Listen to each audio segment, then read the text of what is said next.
unos minutos más, unos 4 minutos más para empezar la segunda sesión de hoy. Gracias y bienvenidas. Tengo estas hojas para quien quiera constancia. No sé si se gusten anotar aquí, por favor, con su nombre y su correo electrónico.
Sí. Ahora 20 minutos y dejar como 40 minutos para el diálogo. Sí, está súper bien. Me parece muy bien. Muchas gracias. Muchas gracias.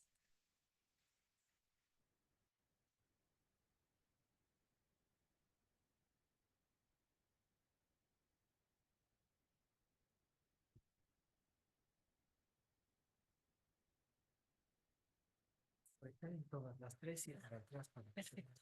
Sí. Bien, vamos por el canal de la coordinación. Muy bien. ¿Sí? Sí, sí, sí, perfecto. ¿Y qué otra cosa? Pues eso, cuando nos digan, ¿está bien así o bajamos la luz? ¿Qué más va bien? ¿Tú qué piensas? ¿Está bien así o bajar la luz? Está bien así, sí, está bien así. Muchísimas gracias. No, gracias. ¿Esto se va a proyectar? Sí, vas a salir en el YouTube. ¿Por qué? ¿Yo qué tiene? De quedar en YouTube. Ya entrégate a la fama. Wow. Dos en un día. Es un récord. Ajá. Muchas gracias. Y no tienes ni un año. Muchas gracias.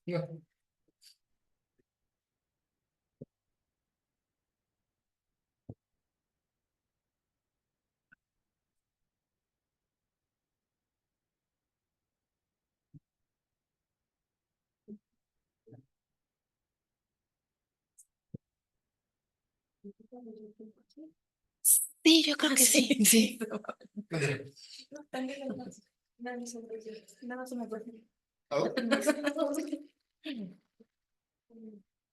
Y nada, parecía que no llegaron. Exacto.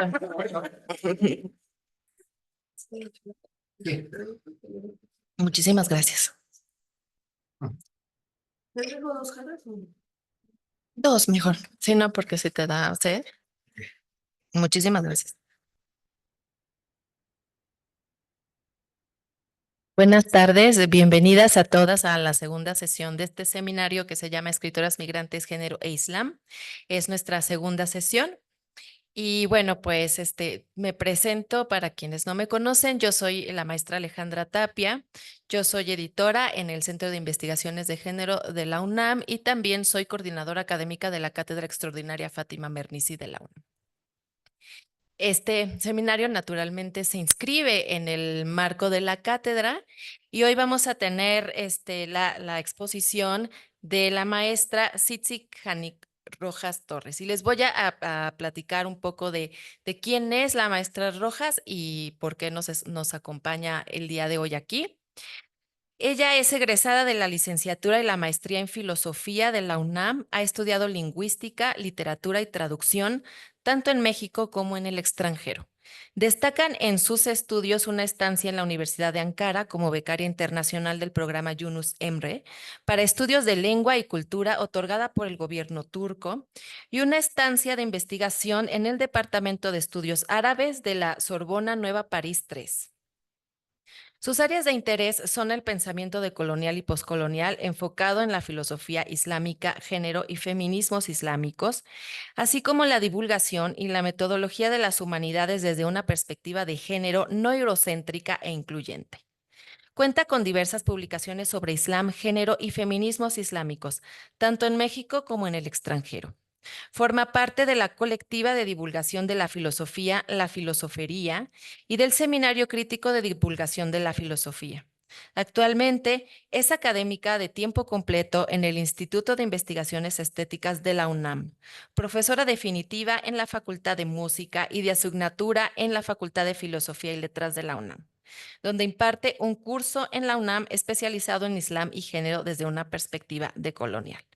Bueno, el día de hoy vamos a leer un libro que tiene un título muy provocador que se llama La cárcel del feminismo, de la escritora granadina Shirin Abdel-Bizibay.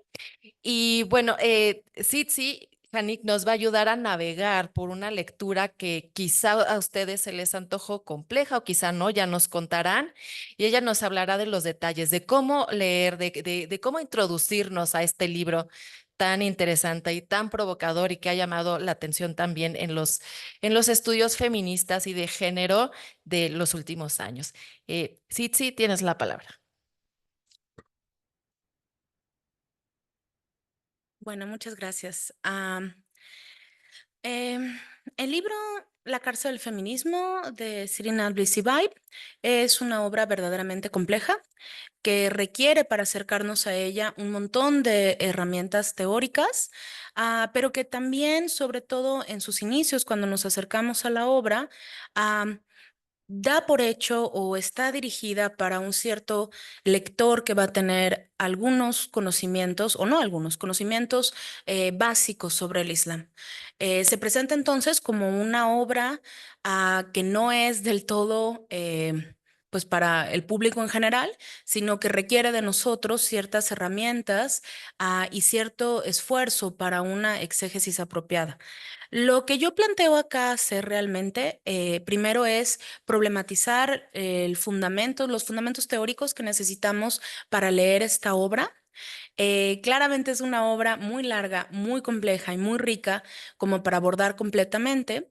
Entonces, lo que yo les propongo acá es, bueno, pensar en los fundamentos, traer los problemas principales que Sirin va a abordar y nosotros desde nuestro espacio acá, pues pensar y acercarnos a esas discusiones que ella está teniendo, ¿no?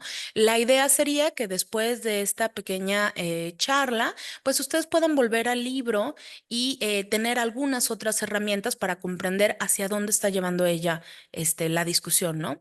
Es una obra que en sí misma podría ser de un curso completo, la verdad, porque es una obra realmente muy compleja. Y para mí es una obra que es un parteaguas en los estudios del Islam, pero también puede representar un parteaguas para las aproximaciones desde otros espacios, desde los diálogos sur-sur hacia el Islam, o sea, no solo para estudiosos del Islam pensando el Islam, sino para personas externas al Islam que están interesadas en diálogos sur-sur. Y también creo que los conceptos teóricos que nos va a presentar Sirin son conceptos que son muy útiles para pensarnos a nosotros mismos desde Latinoamérica, ¿no? Bueno, entonces eh, es imposible hablar de esta obra sin hacer referencia a la discusión que tiene ella en su prólogo, ¿no? Esta obra comienza am, con una afirmación que nos simbra como lectores, porque Sirin al comenzar el texto nos dice que, bueno, este es un libro que está basado en su tesis doctoral y nos dice que en el examen doctoral a ella le dicen, bueno, si usted es una mujer que usa hijab, ¿para qué escribir un doctorado? ¿Para qué tener un doctorado, no? ¿Para qué hacer una investigación de doctorado si usted usa hijab? Cuando ella nos presenta esta imagen, nos está enfrentando de golpe con todos los estereotipos islamofóbicos que sufren las mujeres musulmanas, ¿no? Ella comienza esta obra de una manera muy potente. Comienza esta obra diciendo, esto soy, o sea, desde mi cuerpo, mi espacio, soy una mujer que usa hijab, ¿no? Es una incisión muy profunda, porque a nosotras como lectoras de la obra desde nuestro espacio nos hace enfrentarnos y repensar también con qué es el hijab, ¿no? Que es algo que ella va a abordar en las últimas partes de la obra. Yo les pongo acá una foto que a mí me gusta mucho, que es de las presentaciones de este libro. Este libro, de hecho, ya no es tan nuevo, si mal no recuerdo, es del 2016. Sí, entonces ya casi va para los 10 años. Y este es de cuando presentaron la publicación. Pero bueno, es una obra que tiene que seguirse leyendo porque todavía no está agotada en lo más mínimo, ¿no? Y bueno, al final de esta charla vamos a volver de nuevo a esta idea de por qué una mujer que usa hijab hace una tesis doctoral, ¿no? Ok. Y bueno, ya hablé un poquito de esto, pero ¿por qué hablar de Sirin? ¿Por qué hablar de la cárcel del feminismo desde una aproximación islámica decolonial en México? O sea, ¿qué, qué relevancia tiene o no estar pensando estos temas desde nuestro espacio latinoamericano? O sea, podría parecer en un primer momento trivial o un exotismo extraño, ¿no? Pensar que si en México tenemos un montón de problemas y un montón de discusiones, ¿por qué estamos nosotros pensando el Islam acá? O sea, ¿cuál es la relevancia de esto? Yo les pongo algunas imágenes, pero en realidad me gustaría saber si alguien tiene como una idea. Supongo que si están aquí es porque esto les interesa, pero me gustaría escuchar a alguien. ¿Por qué estamos haciendo esto aquí?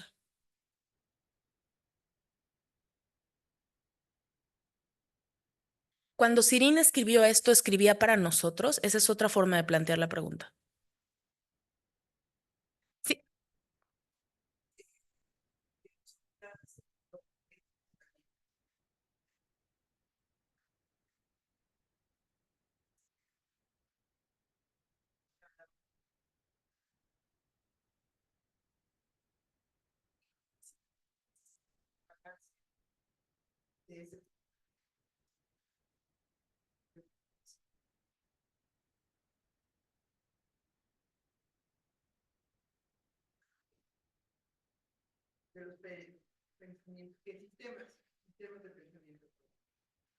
ok, sí.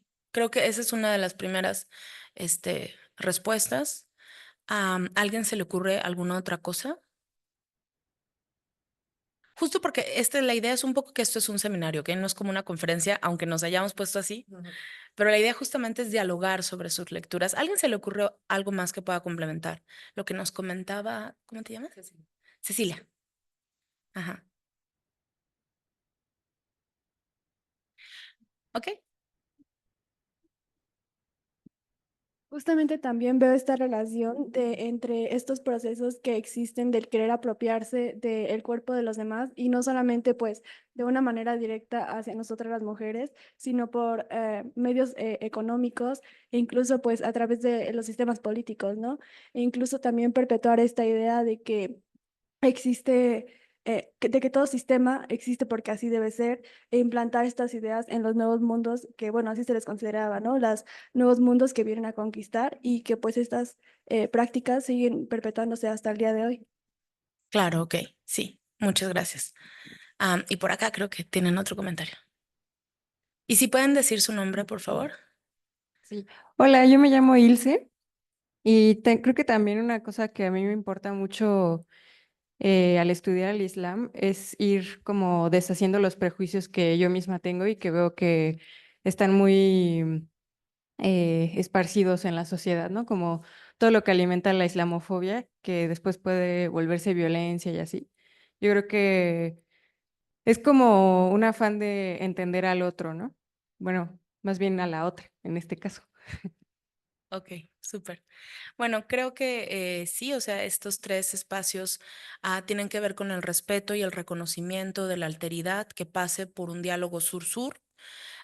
tiene que ver también justamente con comprender cómo la colonialidad se ha construido en otros espacios, como nos decía Cecilia en el primer comentario, y también con despojarnos de prejuicios, ¿no? En un ejercicio de justicia epistémica, ¿no? De justicia hermenéutica y de justicia testimonial.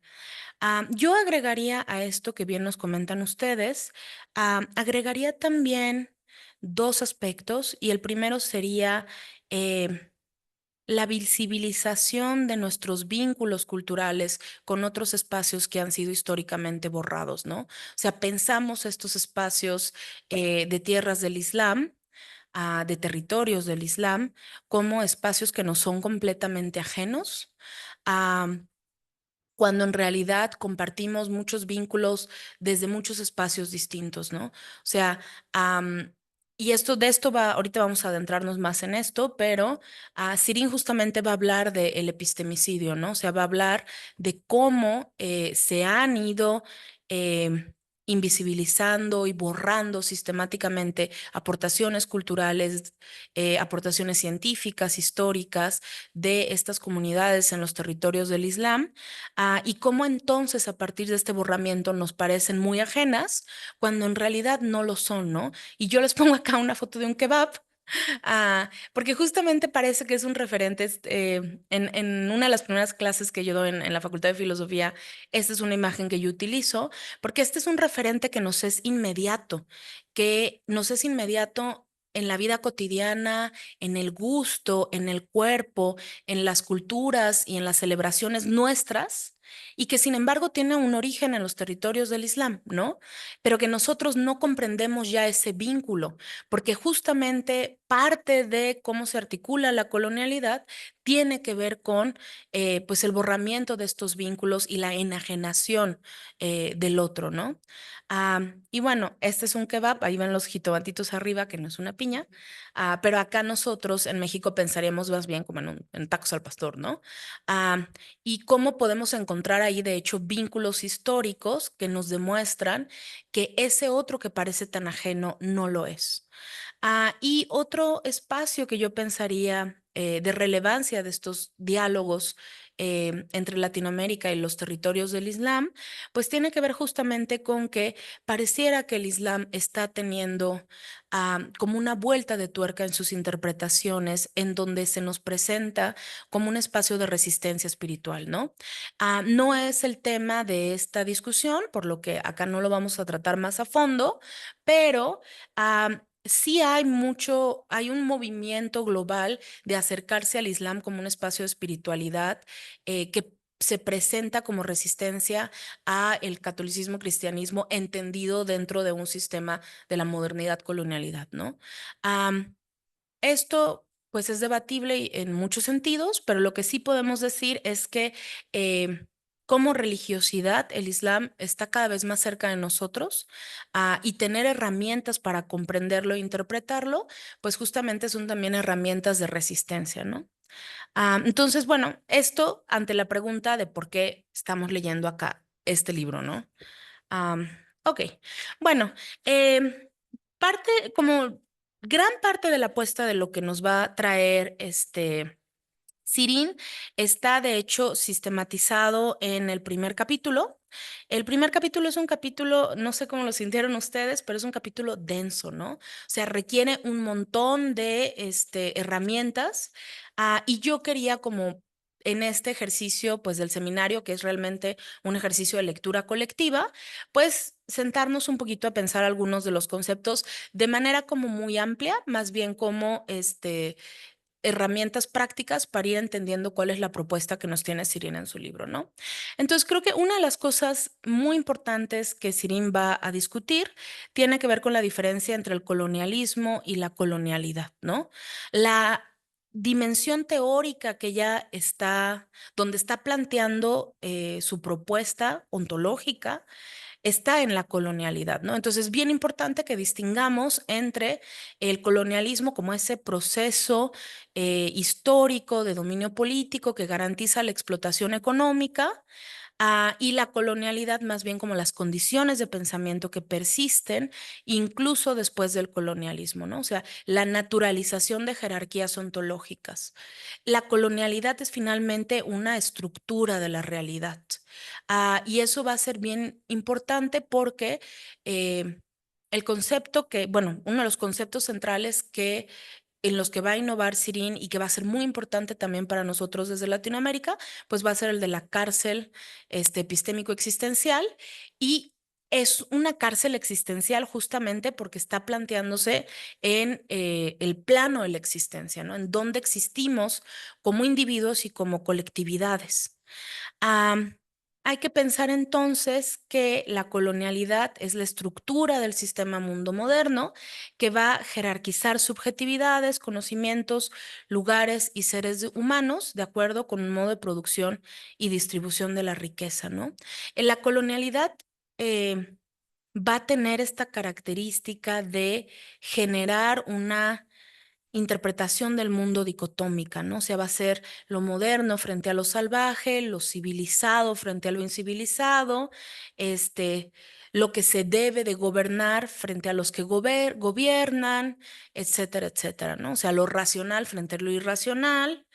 am, y bueno, eso nos va a llevar a un espacio que ella, pues, es vital para su propuesta, que tiene que ver con la colonialidad del saber, del poder y del ser, ¿no?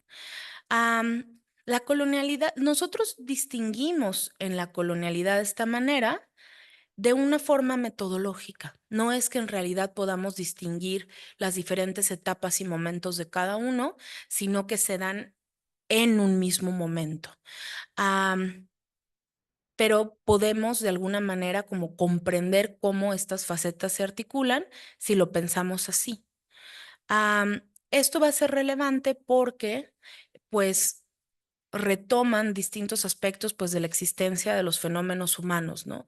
Entonces vamos a encontrar en la colonialidad del saber eh, todos los productos culturales, las disciplinas que a partir de la producción de conocimiento o de productos culturales van a justificar el dominio, el control, la represión del otro, ¿no? En el ejercicio de la colonialidad. Esto es bien importante y acá más en este espacio en el que estamos discutiendo, porque tiene que ver en cómo los intelectuales, los artistas, y bueno, todos aquellos que están involucrados en la creación de objetos culturales, de conocimiento, a partir de estos objetos pueden justificar dinámicas específicas, ¿no?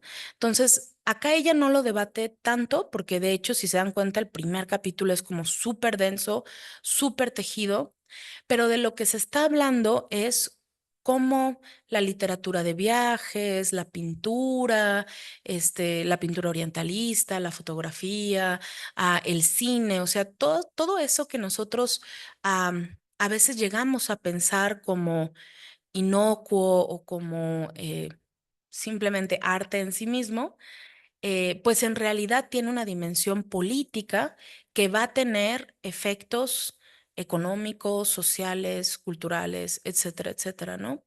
La dimensión de la colonialidad del saber es un espacio donde tenemos que reflexionar aún más quienes estamos involucrados en estas áreas de generación de conocimiento, ¿no? O sea, porque a veces se piensa mucho, justo la fotografía, el cine y todo esto, a veces como, bueno, es el área del entretenimiento y ya, pero en realidad la crítica que está haciendo la decolonialidad a estos espacios tiene que ver con que no son espacios que no tengan un efecto político, ¿no?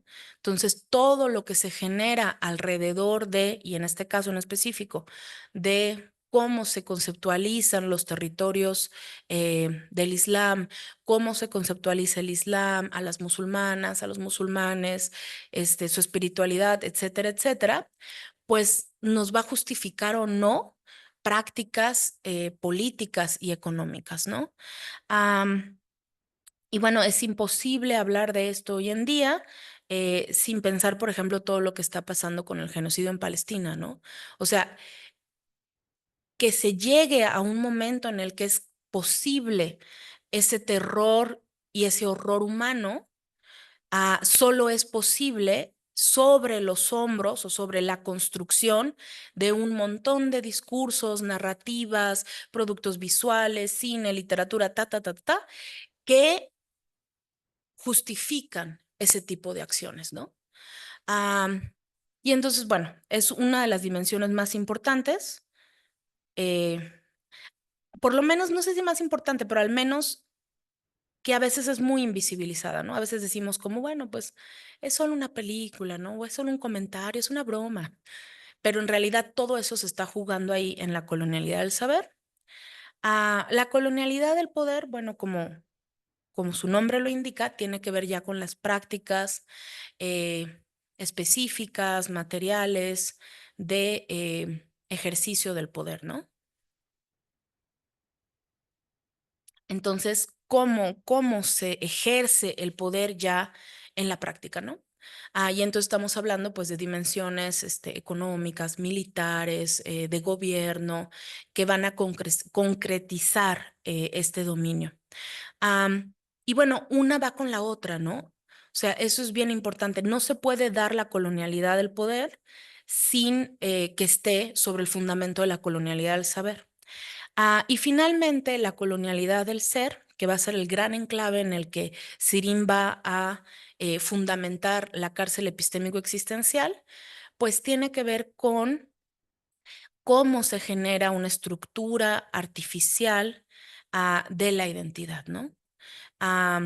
Es una identidad que es impuesta, que está alineada de sus propios espacios de creación identitaria, individual y colectiva, que justamente viene de estos otros dos espacios donde los colonizadores imponen una forma de ser. Esta discusión va a ser en el libro de Sirin muy transversal.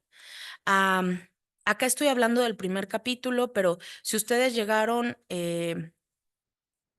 al penúltimo, creo, y en medio, ella va a hablar mucho de justamente, ¿no? De cómo la colonización del Islam va a llevar también una cristianización del Islam, por ejemplo, y cómo se van a crear imaginarios del Islam que son interiorizados por los propios musulmanes, ¿no? Eso es tema completo de una clase, eso sería muy interesante, porque lo que está discutiendo acá Sirin realmente es un círculo que podríamos nosotros definir como, bueno, está aquí los territorios del Islam, pero podríamos pensar en cualquier otra comunidad que es colonizada en el proceso de la colonización y de la suplantación de su propia identidad por la colonialidad. Hay una alineación con su propio pasado. Entonces, estas comunidades pierden sus identidades y son suplantadas por las identidades de la colonialidad. Y entonces se apropian de esto, ¿no? Esto es muy importante cuando discutimos las identidades musulmanas, porque vamos a tener todo un abanico de identidades al interior del Islam que están configuradas con esta suplantación. O sea, vamos a tener, y de esto habla ella cuando está abordando la parte de la cristianización del Islam, ¿no? O sea, vamos a tener identidades que se apropian de cómo se vive la corporalidad en el cristianismo y como no tienen acceso ya a sus propias identidades históricas, a esa identidad que les dada la llevan como hasta el extremo. Y entonces tenemos, y cuando ella habla del fenómeno del terrorismo, pues tenemos entonces identidades que parecen como ultraconservadoras, pero este ultraconservadurismo en muchos espacios del Islam va a ser justamente efecto de la imposibilidad de volver a propios espacios que no eran así en un inicio, ¿no? Bueno, vamos a hablar un poquito más de esto, si no podemos hablar un poco más en preguntas y respuestas. Y bueno, esto nos lleva lentamente a la discusión sobre la cárcel epistémico-existencial, ¿no? Va a haber una silenciación y enajenación de la identidad propia que es aún más violenta cuando pensamos en las mujeres musulmanas y en las disidencias sexogenéricas en tierras del Islam. A lo mejor aquí valdría la pena que me detuviera yo un segundo. Si se han dado cuenta, yo hablo de tierras del Islam o territorios del Islam. Eso también es bien importante porque el Islam no es una unidad atómica.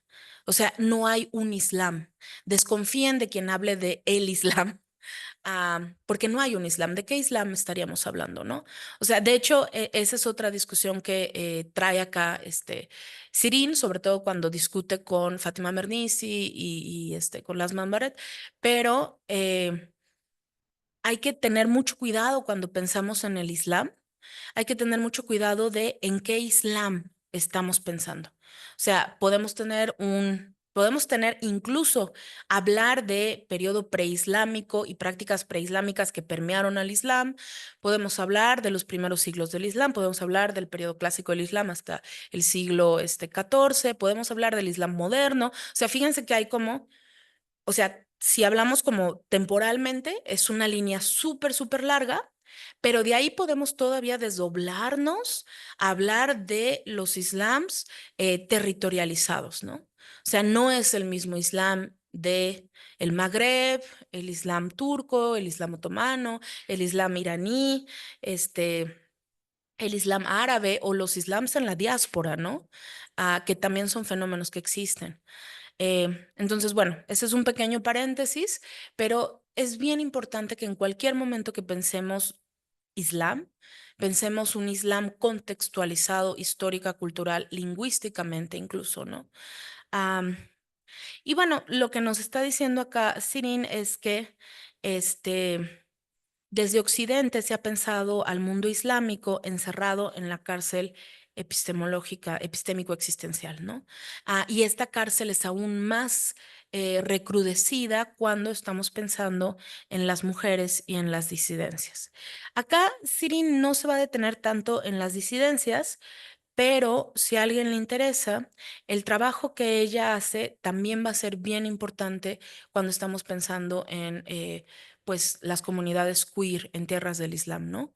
Porque justamente eh, el concepto de la cárcel epistémico existencial lo que va a permitir es hacer un ejercicio de autocrítica con las identidades al interior del Islam y dar pie a una ruptura con esas identidades, ¿no? Eso es lo que, como la gran maravilla de cómo articula ella el concepto de la cárcel epistémico existencial, ¿no? Porque nos da pie, nos sirve como una metodología autocrítica para distanciarse de las identidades de la colonialidad.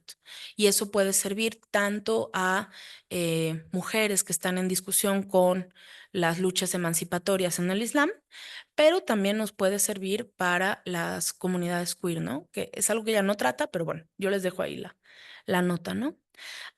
Y bueno, en tanto que la modernidad se autocomprende y proyecta como un modelo subjetivo, desubicado, deslocalizado, deshistorizado, universal e ideal, para ser alcanzado por todas las culturas y civilizaciones del mundo, según los marcos impuestos por Occidente, en ese ejercicio se van a producir varios movimientos. En primer lugar, la epistemología occidental, pretendidamente universal, marcará una diferencia epistemológica con todas las demás formas epistemológicas y prácticas sociales de conocimiento, que entonces serán despreciadas, inferiorizadas o suprimidas en tantos saberes inferiores e inútiles, ¿no? Esa reflexión de Sirin también está apuntando a la jerarquización del conocimiento desde el paradigma epistémico occidental, ¿no? O sea, uno de los problemas en las identidades al interior del Islam es que el Islam en sí mismo, al ser categorizado en su totalidad como un pensamiento religioso, parecería que siempre va a estar por abajo de otras formas de generación del conocimiento, ¿no? Entonces, si tu identidad está atravesada por la religión, dentro de esta jerarquía ontológica occidental, pues estás más abajo de aquellas identidades laicas, científicas o racionales, ¿no? Aparte de la crítica que nos va a tener Sirin es justamente que lo que hace la colonialidad es producir una jerarquización ontológica. O sea, hay seres que son más valiosos en sí mismos por estar articulado o estar accionados en ejes distintos que las identidades en tierras del Islam, ¿no? Y eso parece que no se puede desarticular, al menos en ese sistema mundo, ¿no? O sea, si tú naces acá con ciertas características, eres intrínsecamente más valioso que en otros espacios, ¿no? Y bueno, con eso ella retoma la discusión sobre el epistemicidio de Boaventura de Sousa Santos. Y lo que va a pasar justamente es que hay entonces una supresión de conocimientos locales. Es muy interesante esta discusión, de nuevo, cuando hablamos de el rol de las mujeres al interior del Islam y también de las comunidades diversas en las tierras del Islam, eh, porque parte de lo que va a pasar es que los colonizadores crean esta dinámica donde se aliena de su propio mundo a los colonizados, ¿no? Eh, Creo que ella va a tratar esto más en el capítulo 3. En el primer capítulo como que comienza, o sea, tiende la discusión teórica, pero realmente lo que pasa acá es que hay una ruptura con las identidades tradicionales en los espacios colonizados, se desconocen ciertas prácticas tradicionales, y entonces, como ya no puedes recurrir a esas prácticas, pues tienes que necesariamente absorber las prácticas del colonizador. Estoy pensando que nos serviría quizás aquí un ejemplo más específico, pero por ejemplo estoy pensando en la primera esposa del profeta Mohammed, ¿no? Entonces la primera esposa del profeta Mohammed era Jadiye, una mujer mayor que él por 15 años, divorciada, viuda, eh, independiente, era comerciante, tenía caravanas y quien le pidió el matrimonio al profeta Mohammed. Este esquema de mujer, por ejemplo, no entra en el esquema que se quiere armar desde la colonialidad de las mujeres musulmanas, ¿no? O sea, no se piensa en las mujeres en el Islam como mujeres justamente independientes, comerciantes, divorciadas, que lideren sus relaciones, etcétera, etcétera, ¿no? Ella también va a ser, por ejemplo, la primera creyente y va a ser la primera teóloga de todo el Islam, porque va a ser la primera que va a tener el permiso de hacer interpretaciones de la revelación coránica. Este ejemplo nos sirve para comprender lo que está acá discutiendo Sirin, que, bueno, su libro es muy denso yo creo que ella necesitaba como 3 libros para poder sacar un poco más lo que quería. Pero este tipo de ejemplos nos sirven justamente para pensar, bueno, si yo eh, intento pasar por agua o intento desconectar a las comunidades musulmanas de estas ideas, hacerles creer a las comunidades, sobre todo a los colectivos más jóvenes en las comunidades islámicas, que la religión no las puede empoderar, que no hay espacio para ellas. Y entonces empieza a crear un desconocimiento de estas figuras. Y entonces, bueno, no encuentras tu identidad en estos espacios, ¿no? Hay muchos espacios de resistencia al interior del Islam. Sirin misma es, pues, esta avanzada de la resistencia, pero estos ejemplos nos sirven para ver cómo hay formas dentro de las tradiciones del Islam que a partir de una desconexión con estas imágenes y con estas, pues, no, es que no son imágenes, pero con estas figuras histórico-culturales, entonces puedes crear un espacio donde digas, bueno, no deberían de las mujeres de divorciarse, no deberían de, eh, tenerla avanzada en sus relaciones. No deberían de ser independientemente económicas, ¿no? Lo que nos trae este ejemplo es pensar, bueno, ¿cómo se logra este paso de estas figuras que sí tenían esta independencia, esta fuerza, a este otro espacio donde no la tienen? Bueno, justamente esa es la dinámica de la colonialidad, ¿no? O sea, convencerles a estas comunidades a que eso es lejano, es ajeno, no es propio, etcétera, etcétera, ¿no? O imponer prácticas sociales interpretativas que demeriten o alejen estas otras prácticas que tenían de antemano. Esta dinámica, de hecho, será porque ahora yo estoy estudiando mucho diversidad sexogenérica en el Islam, pero bueno, esta dinámica pasa por otros espacios también del Islam. Entonces, esto va a pasar, lo mismo va a pasar cuando estamos hablando, pues, de comunidades diversas al interior del Islam, ¿no? O sea, que se crean estas dinámicas de epistemicidio, de alienación, ah, y donde se impone y se homogeniza otras prácticas, ¿no? Am, ok.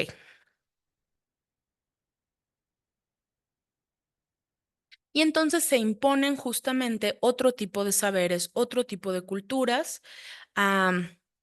otro tipo de estudios científicos, de gobierno, que justamente van a servir para implantar pues aquello que se está eliminando, ¿no? Y esto nos lleva a otro pues concepto tratado por Sirin que es muy relevante, que es la colonialidad de la religión, ¿no?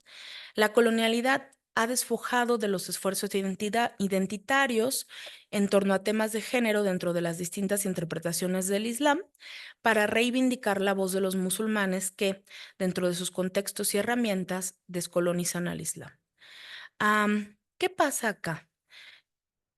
Mucha parte de los esfuerzos de la colonialidad en tierras del Islam tiene que ver con la demeritación de la espiritualidad islámica, ¿no? Estos esfuerzos, de hecho, no son contemporáneos, vienen desde los inicios del orientalismo. Lo vamos a encontrar con los románticos que al volver la vista a Oriente quieren rastrear en las espiritualidades profundas, más bien en la India, y quieren pensar que la profundidad espiritual en el Islam no le es propia, sino que es heredada de otros espacios, ¿no? O sea, existe esta idea dentro de las lecturas orientalistas, ¿no? Y bueno, ¿qué pasa? Entonces, la colonialidad de la religión se da en varios sentidos. En un sentido, uno puede pensar que eh, el Islam no es una práctica espiritual profunda y esto ha sido una aproximación que se ha tenido muchísimo en relaciones internacionales, en historia, ¿no? Pensar que el Islam siempre es un fenómeno más bien militar, político-militar, y pensar que casi que es un error, ¿no? Hay un detalle que haya espiritualidad en estos fenómenos políticos sociales. Esa es una de las formas de la colonialidad de la religión. Y la otra es pensarlo como préstamos, ¿no? O sea, pensar, bueno, aquello que está, que tiene una profundidad espiritual en el Islam, en realidad viene de los préstamos del cristianismo o del budismo o de etcétera, etcétera, ¿no? A partir de estas dos herramientas, pues entonces se crea este imaginario orientalista de pensar que no hay una dimensión profunda en la religiosidad islámica. Y esto tiene finalmente una instrumentalización en la islamofobia global, ¿no? O sea, al final, los efectos de esta colonialidad de la religión son muy profundos porque nos convencen de que las comunidades musulmanas no tienen una espiritualidad profunda. Eso es muy relevante porque sin darnos cuenta, lo que se está apostando ahí es la animalización de estas comunidades, ¿no? Y esto es parte de lo que está ahí moviendo todas las justificaciones del genocidio palestino de nuevo, ¿no? O sea, ¿quiénes no tienen espiritualidad?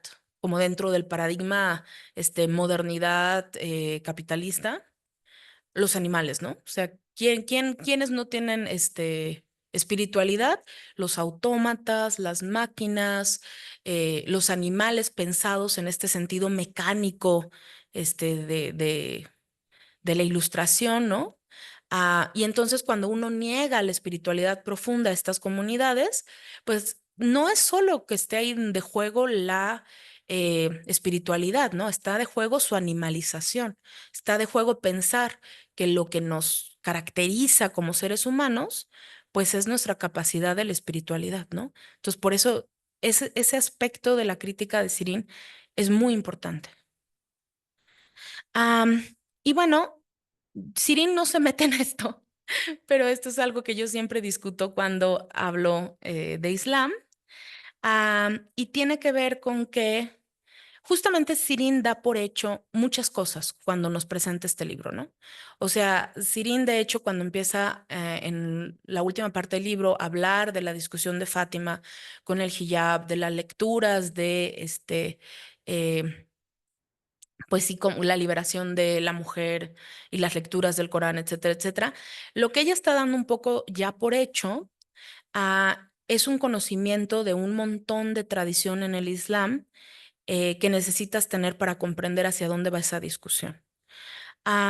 Lo que nosotros sí tendríamos que saber, o a lo que yo les invito que ustedes se acerquen antes de volver a darle una ojeada al libro de Sirin, es que el Islam como fenómeno cultural y religioso está construido con base en fuentes y disciplinas propias del Islam que normalmente nosotros no conocemos mucho acá. ¿De qué estoy hablando? Estoy hablando de la teología, de la jurisprudencia, de la Sharia, muy mal entendida siempre en Occidente, de la mística. Y de su relación con el Corán y con la Sunna, ¿no? Las dos grandes fuentes del Islam. Toda esta discusión que va a tener ella en el último tramo del libro, cuando está pensando en las interpretaciones de Fátima. ¿Dónde está esa parte? Sí, ya en el capítulo 4, cuando está pensando en el pensamiento de Fátima Mernissi, cuando está hablando de Asma Rabed, ella está pensando justamente cómo estas dos mujeres están realizando ejercicios de exégesis teológica, ¿no? Lo que está acá en juego para poder hacer esas exégesis tiene que ver con cómo el Islam se ha ido construyendo a lo largo de la historia. Entonces, hay un muy buen libro de Montserrat Abdullah, de editorial. Estoy diciendo todo mal, pero bueno, yo puedo dejar mi correo, ¿no? Para que me escriban y les diga bien el libro. Pero hay un libro que se llama La religión, más allá de la religión de los árabes. Eso sí lo recuerdo, ese libro. Pues lo recuerdo porque está en español y tiene como toda la explicación de esto. Lo escribe eh, una islamóloga española.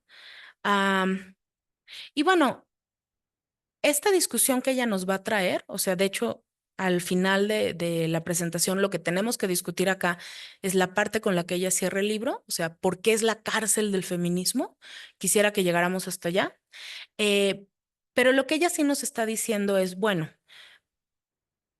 todo esto que creó la colonialidad, toda esta alienación que creó en las identidades musulmanas, el desconocimiento de una propia tradición y la implantación de una identidad artificial a partir de la colonización, solo podemos romper con esto a partir de una descolonización del Islam.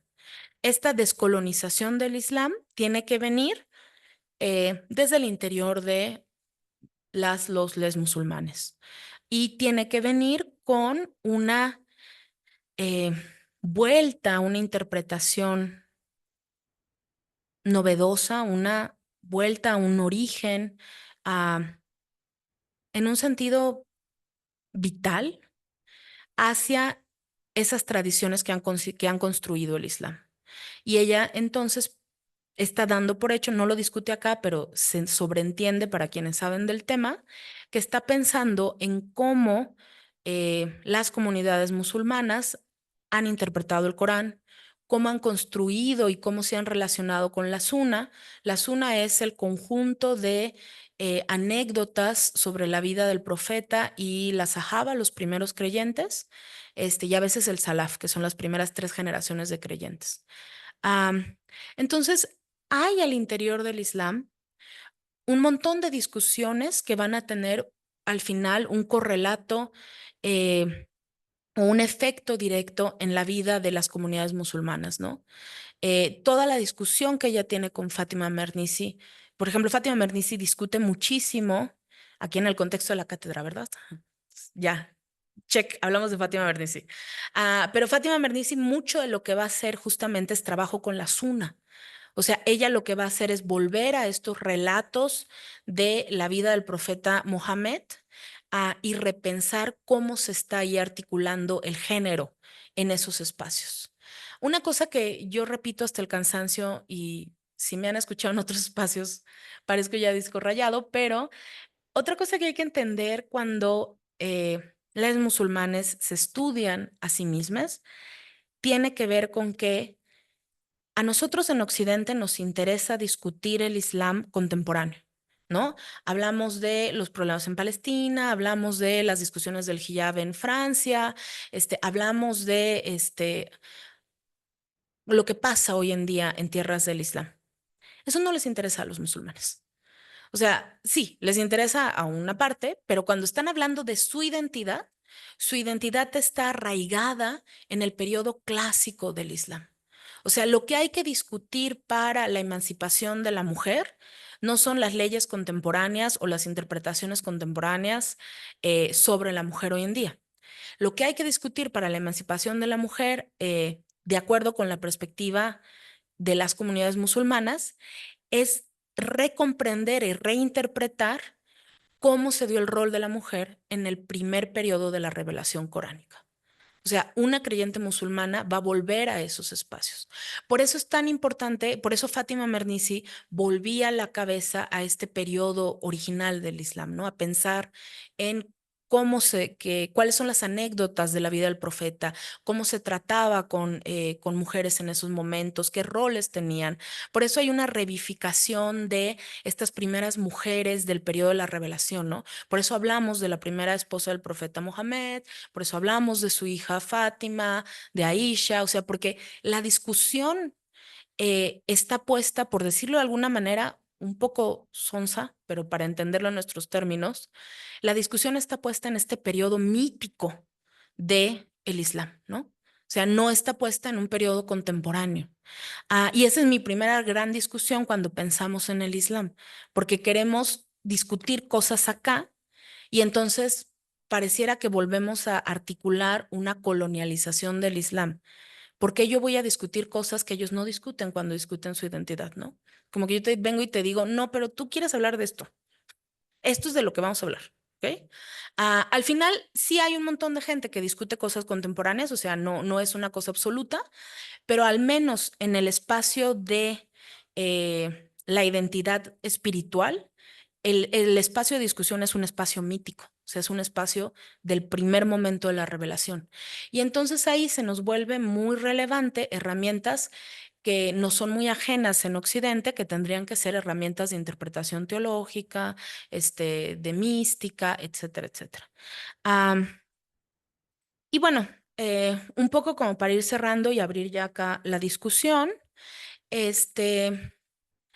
bueno, eso ya lo había comentado un poco, ¿no? Que hay que pensar entonces el Islam como una religión, pero también como una vivencia sociocultural, un fenómeno geopolítico, situado que ha sido comprendido históricamente por el occidente eurocéntrico desde una dinámica de poder y jerarquización colonialista, ¿no? Y hay un montón de discusiones que acá no tenemos mucho tiempo de hacer, pero que a Sirin le interesan mucho y que tiene que ver justamente en cómo desde la cárcel epistémico existencial se han generado identidades islámicas que necesitan ser descolonizadas, ¿no? Y bueno, la cárcel epistémico existencial o el quién, cómo y desde dónde es posible hablar o ser Son los mecanismos estáticos que subyacen a las estructuras cambiantes de producción del no ser como no existente en el imperio de la anulación del otro, ¿no? Lo que nos está diciendo acá Sirin es que esta cárcel epistémico-existencial es el único espacio donde las comunidades islámicas pueden ser desde un espacio impuesto y que si no quedan completamente anuladas, ¿no? Y esto nos devuelve necesariamente al inicio del libro, ¿no? O sea, si yo existo como mujer con hijab, estoy anulada en el espacio académico, ¿no? O sea, yo no puedo ser, yo no puedo escribir una tesis de doctorado si estoy en este espacio, ¿no? Y bueno, eso nos lleva a 3 imposiciones simultáneas e interrelacionadas. ¿Quién puede hablar? ¿Cómo se puede hablar? Y sobre qué temas se puede hablar, ¿no? Y esto desde un ejercicio de la afirmación de la individualidad, pero también desde un espacio de la colectividad, ¿no? O sea, no podemos hablar de ciertos temas porque no son válidos, porque no son correctos. No se puede hablar del Islam desde ciertas aproximaciones porque parece que no son válidas tampoco, ¿no? Y bueno, desde ese espacio, pues se han generado un montón de dinámicas orientalistas, islamofóbicas. Ella también habla en sus inicios de Yasbir Puar, que acá no vamos a abordar tampoco tan a fondo. Pero lo que justamente pasa es que la islamofobia es entonces una estrategia, un ejercicio de control y exclusión colonial que sitúa a el musulmán, a la musulmana, le musulmán en la cárcel epistémico existencial, ¿no? En la islamofobia, la mujer musulmana que usa hijab está en el fondo de una cadena de discriminación y de exclusión, ¿no? O sea, estas articulaciones parecen que presentan a la mujer que usa hijab como un individuo completamente sin agencia, ¿no? Sin voz, completamente pasivo. Am, y bueno, podemos nosotros, ¿cuánto tiempo? Tengo tiempo, ¿verdad? Ok. Y bueno, vamos a hablar como muy rápidamente un poco de, ya para abordar por qué ella discute sobre, por qué su libro tiene este título tan potente, ¿no? O sea, la cárcel del feminismo. Am, no va a haber, lo que nos va a decir es que, bueno, no hay una sola definición de feminismo islámico. Am, a veces tendemos a confundir en Occidente feminismos islámicos y feminismos en tierras del Islam, que van a ser 2 cosas distintas. Hay que pensar que en los territorios del Islam hay feminismos seculares de activistas seculares, ¿no? O sea, eso existe. Feminismos que no están articulados por la espiritualidad y que de alguna manera son mucho más cercanos a pues feminismos que, o sea, no quiero decir blancos porque eso ya tiene como todo un contexto muy específico, pero feminismos seculares, ¿no? Podemos decir. También hay ejercicios de feminismo blanco en territorios del Islam, ¿no? Mm. Y va a haber también feminismos seculares de activistas creyentes, o sea, va a haber asociaciones donde les participantes son creyentes, son musulmanes, pero que sus formas de accionarse no tienen que ver con la práctica religiosa, sino que toman como espacios de acción otro tipo de prácticas, ¿no? De gobierno, educativas, de luchas por la salud, por ejemplo. Entonces, que a pesar de que las activistas sean creyentes, pues la acción no se articula en la espiritualidad. Y vamos a tener ya feminismos islámicos de activistas creyentes, luchas antipatriarcales de activistas creyentes, y también va a haber falsos feminismos por activistas patriarcales. Creo que ella no aborda tanto eso, pero a mí me gusta ponerlo. Ay, mírame. A mí me gusta discutirlo porque creo que también es necesario tener pues ese punto.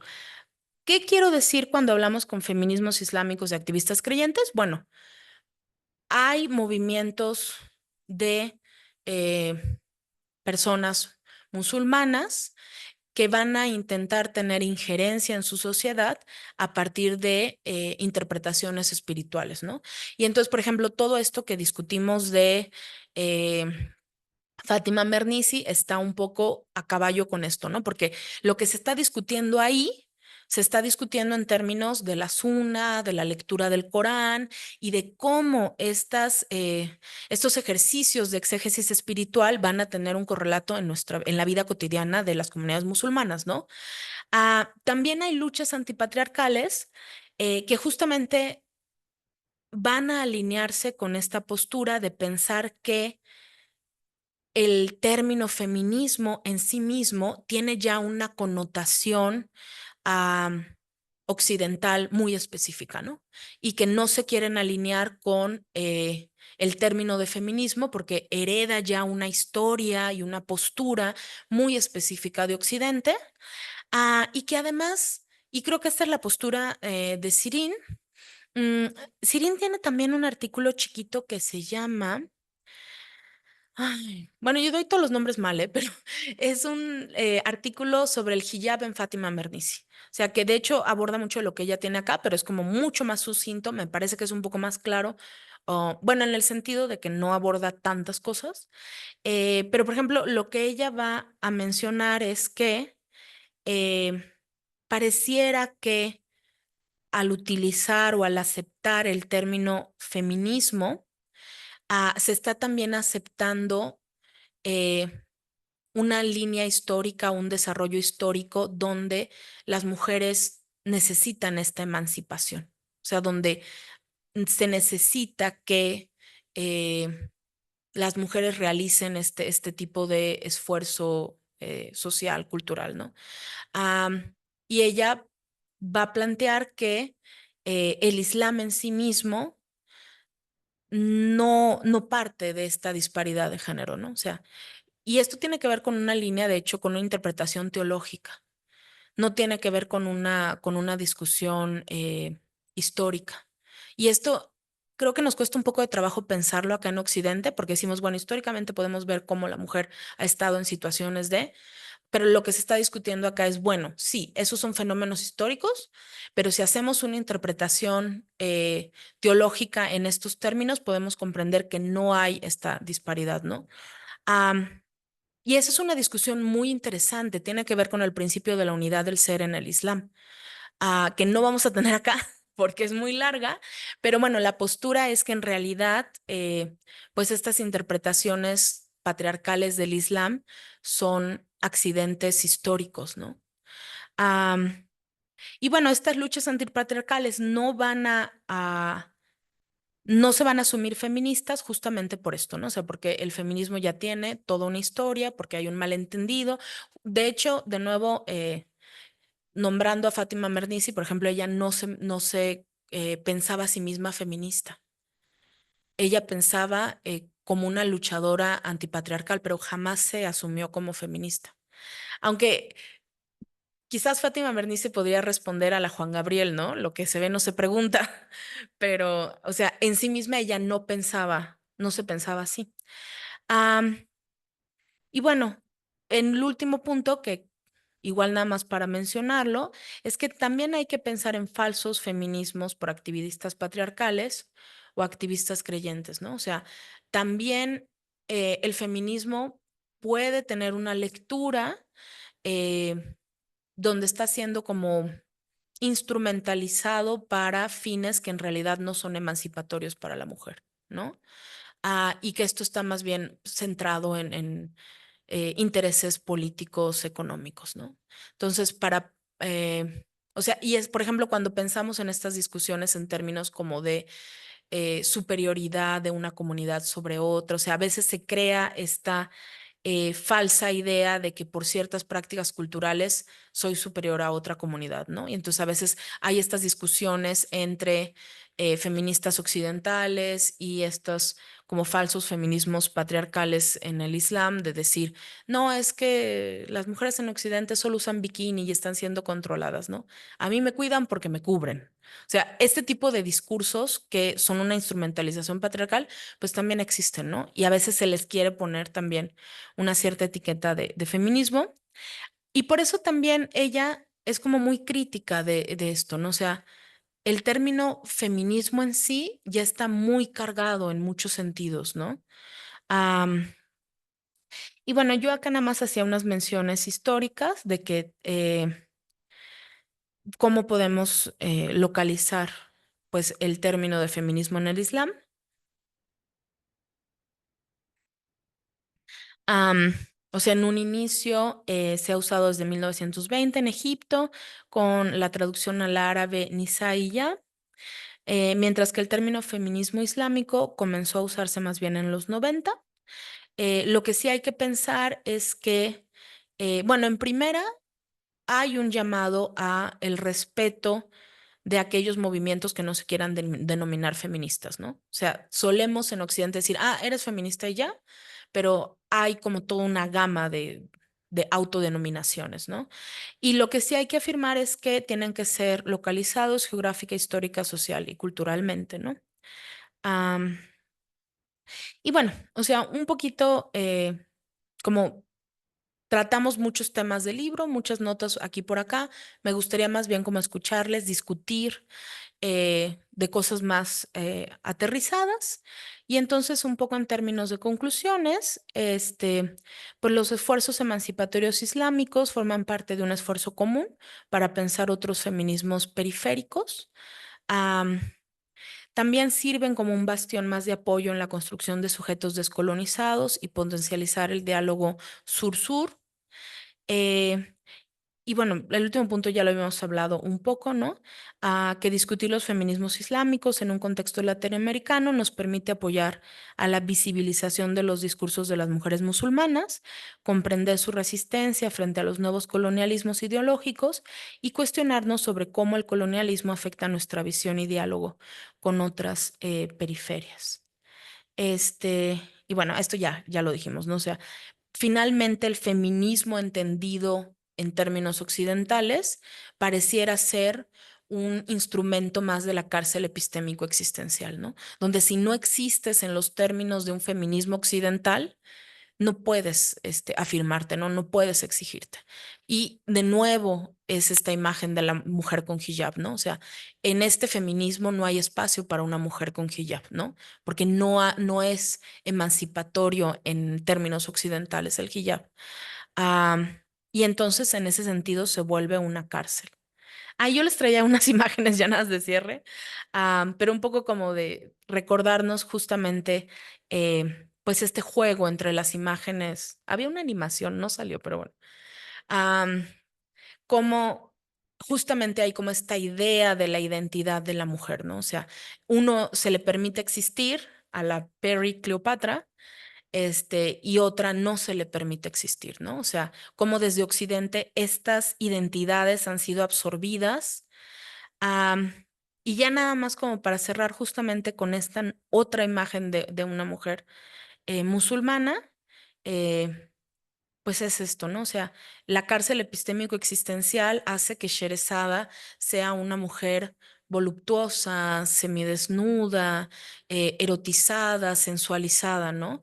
Mientras que la miniatura, está mal abajo, ¿eh? No es la misma. Esta es una miniatura del siglo XV, creo, iraní.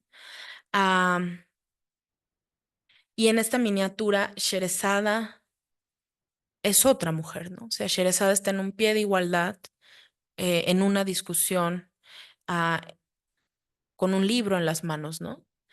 Y bueno, creo que eso sería todo. Me gustaría mucho escuchar sus comentarios.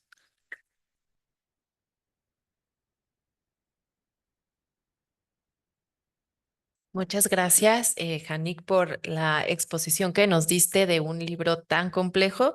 Antes de pasar con las preguntas y los comentarios de las y los participantes, pues a mí solo me gustaría, bueno, además de agradecerte, pues también, o sea, mientras exponías me hizo pensar mucho en cómo este libro de Sirin, a pesar de que ya va a cumplir 10 años, pues no deja de ser muy relevante, ¿no? Para las discusiones académicas de la región y sobre el Islam y sobre su relación tan tensa con los feminismos y los movimientos de mujeres. Justamente estaba pensando, ahora que hablabas de lo que no corresponde a los términos occidentales, no es, y lo que acaba de pasar en los Juegos Olímpicos con Imane Khelif, ¿no? Claro. Que es un cuerpo que no corresponde a lo que en Occidente se considera una mujer. Entonces hay toda una revuelta de ataques, de odio y también de apoyo, ¿no? Por parte de los argelinos y argelinas de esta mujer, ¿no? Y que afortunadamente ganó la medalla de oro, ¿no? Y también hubo mucha polémica porque en los Juegos Olímpicos no se dejaba competir a las mujeres que traían hijab, ¿no? O sea, fue todo. Estos temas están con mucha frecuencia en el ojo del huracán, ¿no? O sea, tú mencionabas el caso de Palestina y cómo hay narrativas que pueden llegar a justificar para ciertas personas, personas en el poder, para lo que es más trágico todavía el genocidio que está sucediendo en este momento en Palestina. Y bueno, yo me voy a robar unos minutos para hacerte un par de preguntas. Una que me llamó mucho la atención del libro, no sé qué tan fresco lo tengas, pero a mí me llamó mucho la atención una distinción que hace Sirin sobre que era distinto lo musulmano y lo islámico. No sé si Claro. tú compartes esta distinción y si nos pudieras hablar más de ella. Y bueno, pues como eres un especialista en el tema ya desde hace muchos años y estoy segura de que has leído a muchas escritoras migrantes que migran, bueno, que están en países árabes o en países islámicos y migran. A mí me gustaría preguntarte, bueno, a partir de tu experiencia lectora, y tú también misma como migrante, ¿no? Porque tú también fuiste migrante varias veces en tu vida.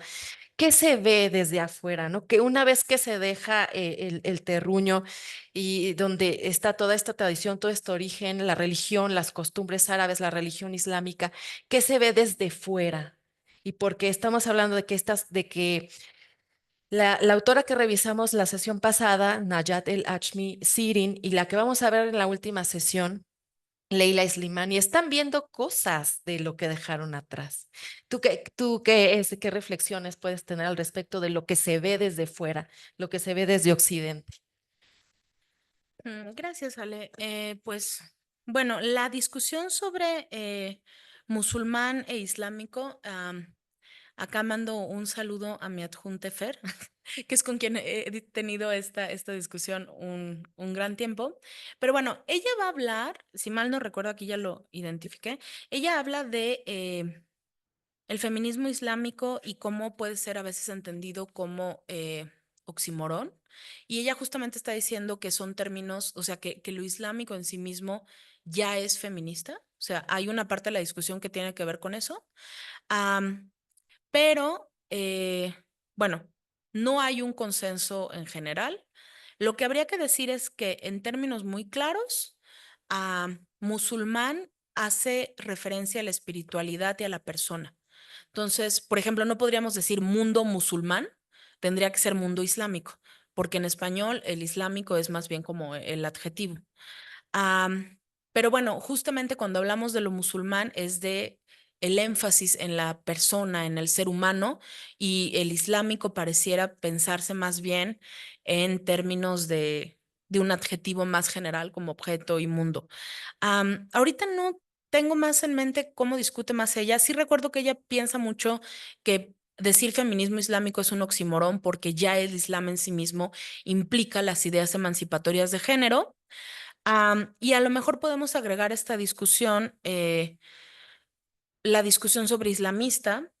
mm, y esa discusión tiene una gran tradición del francés, porque a veces se piensa lo islamista como un uso peyorativo relacionado con interpretaciones extremistas, ¿no? Entonces, pareciera que en este universo lingüístico tenemos el musulmán, lo islámico y lo islamista, ¿no? Bueno, ese es mi comentario sobre eso. No había reflexionado mucho más de ese aspecto en específico. Y luego pensar, creo que una cuestión que es a veces muy compleja de pensar cuando hablamos de los islams tiene que ver con los islams en la diáspora y en la migración.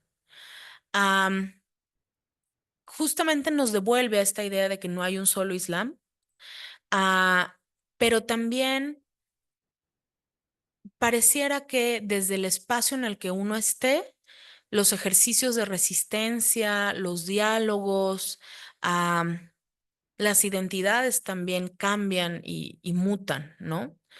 Entonces, claramente no es lo mismo ser musulmán en México que ser musulmán en un país europeo, que ser musulmán en un país musulmán, ¿no?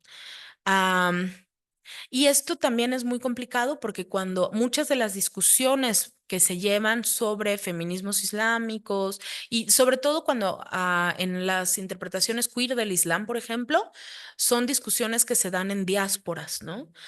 Porque en muchos de estos espacios no siempre es posible hacerlo al interior de otros espacios. Y hay una discusión muy fuerte sobre si no lo puedes hacer en ese país, entonces quizás no es genuino, pero hay que tener mucho cuidado con eso porque nos lleva de nuevo a esta idea esencialista de Oriente, ¿no? O sea, donde lo genuinamente oriental solo se da en este espacio geográfico que denominamos MENA, ¿no?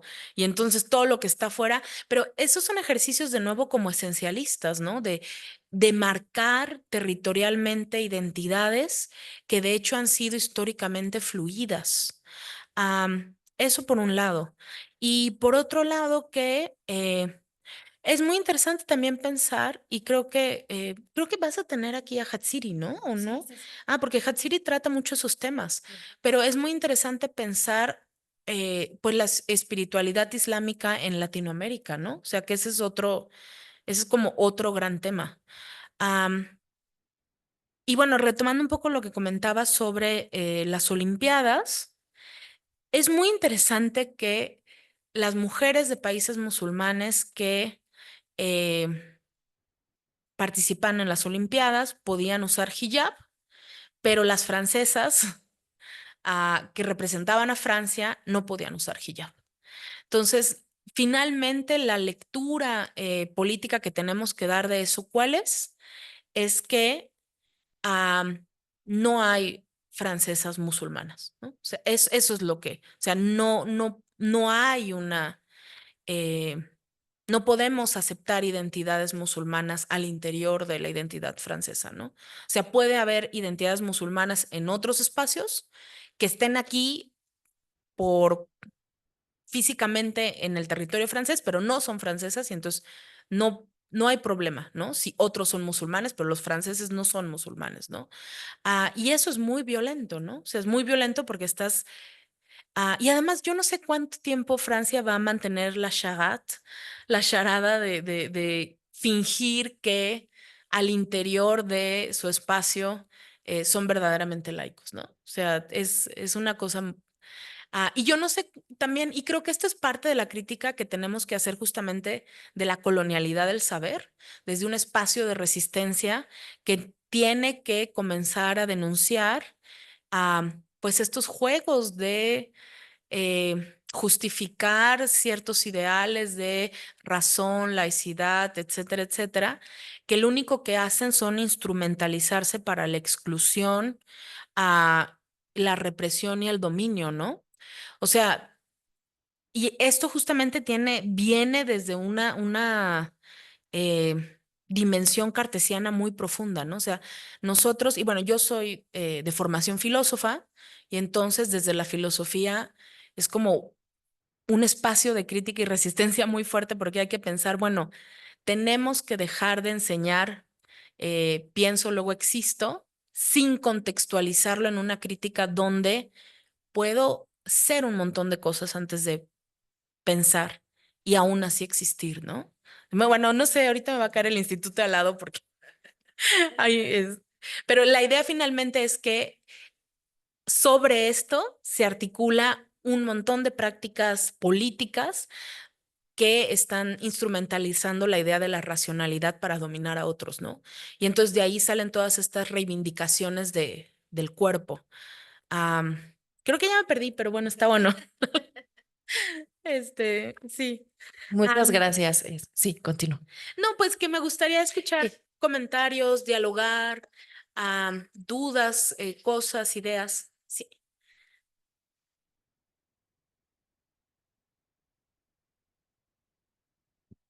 Bueno, yo primero te quiero agradecer por lo que nos acabas de exponer, estuvo súper interesante y como que ¿Cómo te llamas? Ilse. Ilse. Y sí, como que me hizo puntualizar algunas cosas.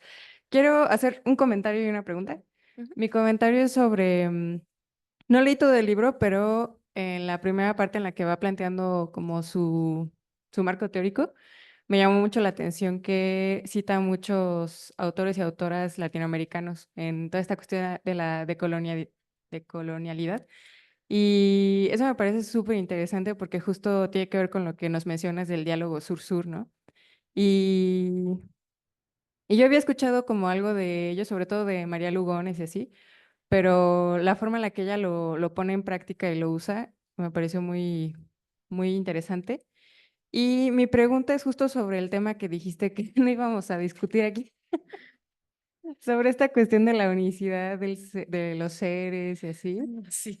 Me gustaría saber, bueno, si nos puedes decir un poquito más al respecto y sobre todo cómo ves la relación entre esa idea y el cuerpo, porque, bueno, a mí me interesa mucho la idea de bueno, el tema de la sexualidad. Entonces, sí, cómo influye esa noción en la idea de la sexualidad, en la idea del cuerpo, y si nos pudieras también recomendar bibliografía o así, te lo agradecería. Ok, muchas gracias, Ilse. Am, bueno, esto no es promoción de mi curso, pero esto lo vemos en el curso. Am, Creo que lo básico que tenemos que saber del Islam es que el fundamento teológico del Islam es la afirmación de la unidad de Dios. Esto se afirma en la Shahada, que es la afirmación de fe. No hay más Dios que Dios. Y el profeta Mohammed es su profeta, ¿no? Esa es la Shahada. Am, Esto nos lleva a que la unidad de Dios como una unidad absoluta, casi parmenidia, de hecho podemos leer fragmentos de Parménides en algunas de las partes del Corán, es otro tema, Am, pero esta unidad de Dios va a ser el fundamento como de toda la construcción teológica y va a tener muchas ramificaciones que por supuesto van a tener efectos ah, culturales y sociales. Am, Va a haber muchas escuelas teológicas. Hay escuelas cuyas interpretaciones van a estar más nutridas de lecturas neoplatónicas y en algún sentido van a tener diálogo más con algunas interpretaciones cercanas al cristianismo, pero especialmente lo que nos interesa, para quienes nos interesa el feminismo islámico, pues tienen que ver más bien con las interpretaciones místicas. Para los místicos, la unidad de Dios va a ser una clave para leer la unidad del mundo. Para las feministas musulmanas, van a retomar esta idea de la unidad de Dios como un fundamento ontológico para reivindicar la igualdad absoluta de género, pensando que como hay una única esencia, es imposible pensar que haya una subordinación de la esencia con la esencia, porque si se subordina la esencia a la esencia, pareciera que una esencia es más valiosa o más importante que la otra. Eso implicaría una división y eso rompería con la unidad de Dios. Entonces, finalmente, el movimiento último de las teólogas musulmanas feministas está en la relectura del principio básico del Islam como religión. Y es pensar justamente que la unidad de Dios, que es el pilar del Islam, puede ser leído en clave de género.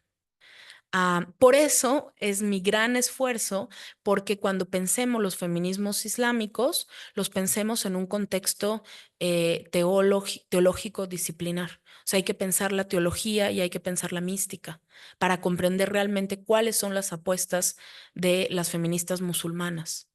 Porque si nosotros nos quedamos atrapados en el hijab y en las discusiones contemporáneas y acá, al final no llegamos a lo que ellas realmente están discutiendo, que es una aproximación de género a un principio teológico. Te lo dije todo muy rápido, pero creo que contesté ajá, la pregunta. Ok.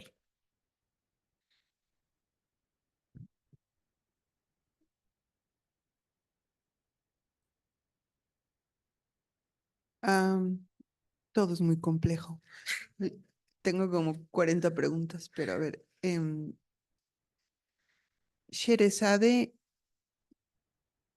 bueno, tal vez eso también es la tradición mística, pero lo que yo sabía es que si no contaba cuentos, si no mantenía entretenido al sultán o lo que fuera, la iban a matar como ya habían matado a muchas mujeres. Entonces, no entiendo muy bien cómo se supone que estaban en igualdad Ok. de condiciones. Bueno, eso me salió ahora que al final. Em, Ay, Dios mío, es que eran muchas preguntas. Ah, durante todo, desde el 7 de octubre, ¿no? Cuando empezó o el 8 de octubre, cuando empezó el genocidio, hubo algunas discusiones entre feministas de países islámicos o árabes, con algunas españolas que se llaman feministas y son muy conservadoras, por decirlo así. Y hay mucho irrespeto o falta de respeto por las visiones de las mujeres árabes, que creo que también estarían relacionadas con lo que han sufrido sus comunidades. Me recuerda al feminismo de las afroamericanas, que es difícil de comprender también. Bueno, a ti no te gusta el término de feminismo blanco, pero a mí me parece muy explícito, em, que el feminismo blanco no entiende porque ellas tienen mucha lealtad con sus comunidades también, no solo con el liberarse y el romper el el techo de cristal y bla, bla, bla, ¿no?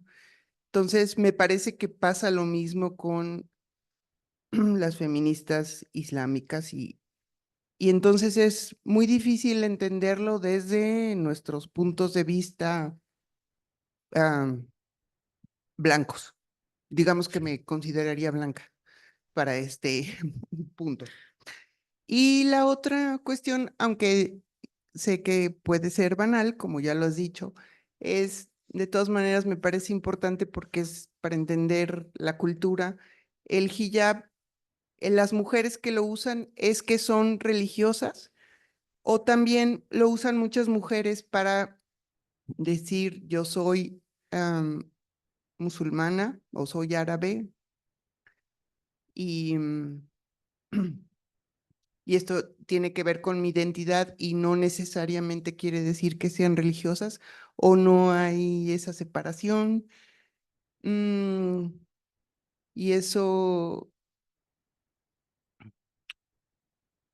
lo digo porque conocí una tesis hace poquito de una chica que investigó a mujeres que se han convertido al Islam aquí en la Ciudad de México y algunas no pueden usar el hijab porque las molestan en la calle o en el trabajo no se los permiten, aquí en la Ciudad de México, ¿no? Em, entonces, no sé qué tan definitorio es o se ha vuelto algo también simbólico y por eso en Francia se los han prohibido, ¿no? Eso ya. Ok, muchísimas gracias, Cecilia. Am, bueno, entonces, punto por punto. Em, Sherezada y esas interpretaciones de Fátima Mernissi, que, bueno, ya le hicimos mucho honor hoy, ya, para que quede claro que es la cátedra.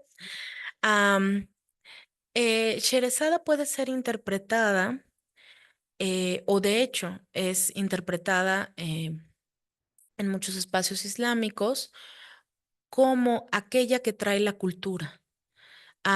Si pensamos en los roles eh, de la dinámica de las mil y una noches, eh, hay una inversión de la dicotomía hombre-mujer occidental. En Occidente, la mujer es sensual, natural, irracional, débil, sensible, emocional. Y el hombre parece como racional, culto, científico, etcétera, etcétera, ¿no? Casi estoy haciendo una descripción de lo bello y lo sublime kantiano, ¿no?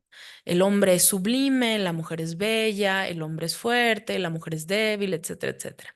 Esta dicotomía no se aplica en, en las mil y una noches y de hecho no se aplicaba o no se piensa así en los espacios islámicos del periodo clásico.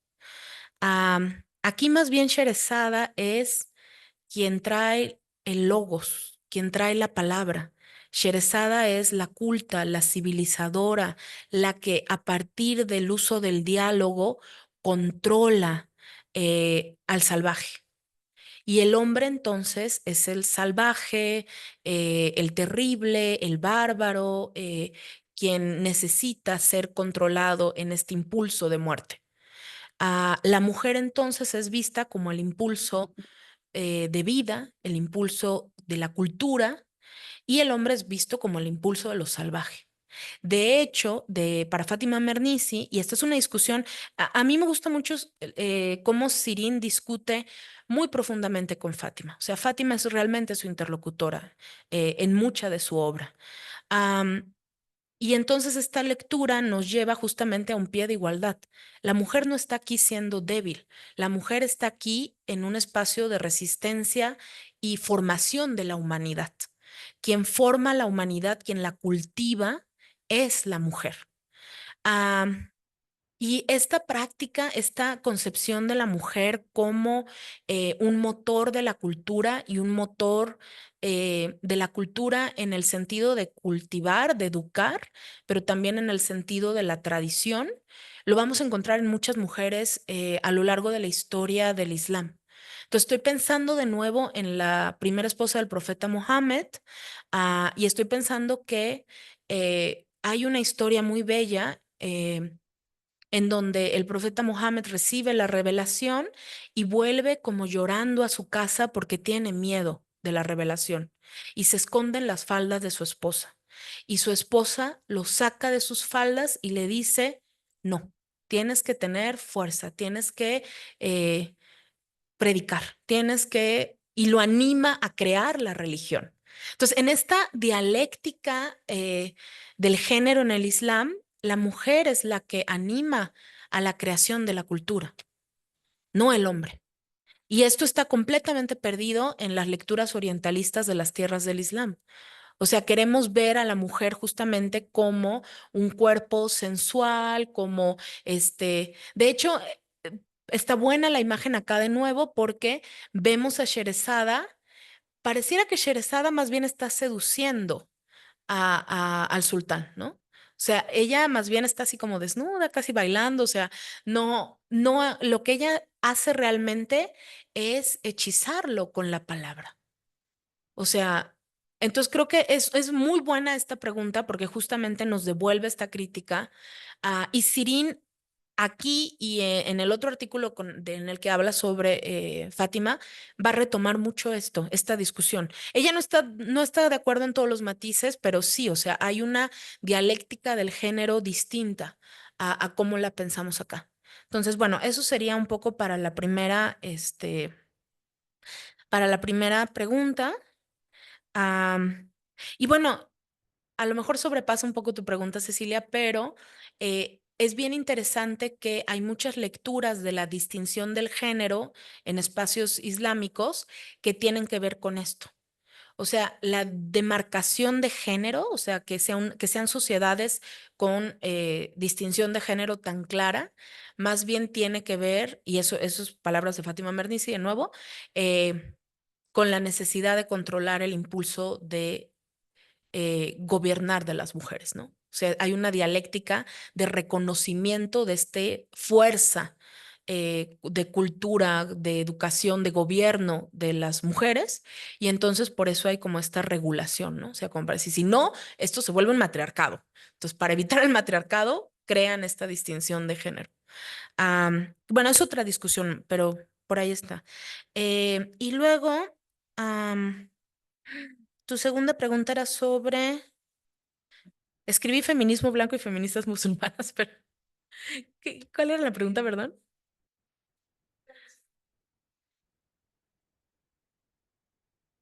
Ah, sí.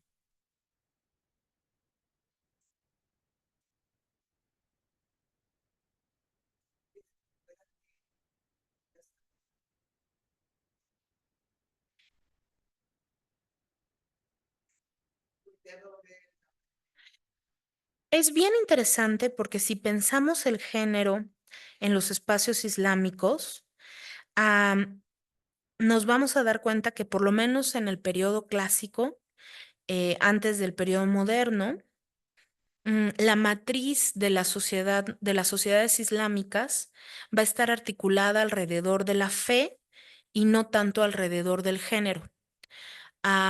Esto es bien importante porque como nosotros hemos pensado a veces el feminismo en Occidente, está mucho más articulado justamente alrededor del género, ¿no? O sea, y alrededor de la individualidad y eso. Y la formación es más, no solo es más comunitaria, sino que se articula alrededor de la fe.